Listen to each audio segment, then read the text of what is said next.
So, you may think that only your body feels good and increases its abilities when you're training, but actually, also the brain will feel good and increase its abilities.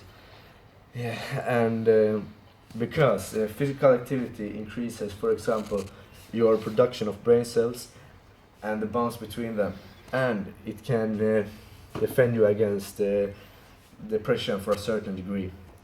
And that is why, so that means big muscles probably means that you're very intelligent and you are very well trained. So that is what we are going to tell you about today. The fact that training is good for your brain is proven by science. Tre. The fact that training is good for your brain is proven by science. But what kind of training have the best effect on the brain? The answer is stamina. Stamina is a sort of training that favors the brain the most. It is this way because when you, for example, run, you'll get more oxygen to your brain, and which helps you creating more brain cells, and in its turn gives you better concentration ability and greater memory ability. Klar. While we train, our activity increases in our blood in these areas that take care of the motor skills. Also, the release of neurotransmitters such as dopamine, serotonin, glutamate, and different parts of the brain releases too. At physical activity, endorphins get released, and endorphin is called the body's morphine, which help you feel satisfied and good with yourself. The study shows that the mental performance rapidly increases when you train regularly, and the blood circulation in the brain improves. It affects the brain's work capacity and the ability to solve problems. 3. I've actually noticed a difference between last year when I didn't play football as much as now. I often felt tired, and if you compare to now when I play football almost every day, I had a hard time to go up in the morning, and the concentration skills in school, they were not good. Nowadays, it's a lot easier to do all those things, and I feel a lot more alert.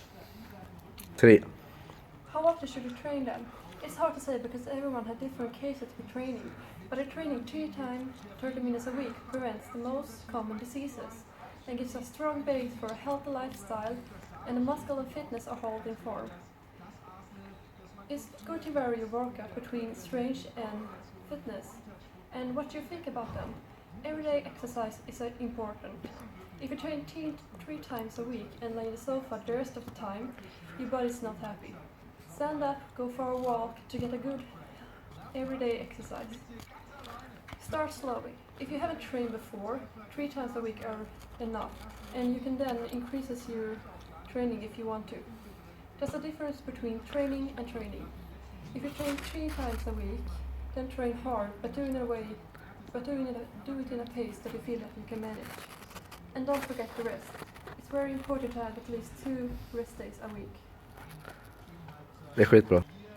So why should you train?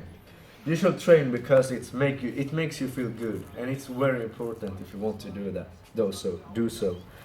Even if you don't think so, actually the brain also feels good when you are exercising, not only your body. Some studies have shown that training actually can decrease depression, because a normal brain at exercise makes the brain cells production bigger, and the hippocampus, who has its location in the brain, gets bigger, increases in size. And when you're depressed, the exact opposite happens. The brain cell production decreases, and the hippocampus shrinks and gets decreases in size. So physical activity are the best medication against one of the best medications. I just want to be right there. One of the best medications against depression. And when it has no by-effects, the only by-effect is that you get big muscles, and everybody wants big muscles. So. And also, when you do physical activities, you can develop your brain, especially when you are doing stamina training. because you take in very much oxygen. You breathe in because you need to breathe more when you're running. Yeah. So of course you can train your body just to feel good and get well shaped, get a nice shape of your body. But it's very important to make your brain feel good, and to make it smarter. So you can say that your body is made for exercising, and when you don't do so, when you don't move your body, you will don't feel good and get big.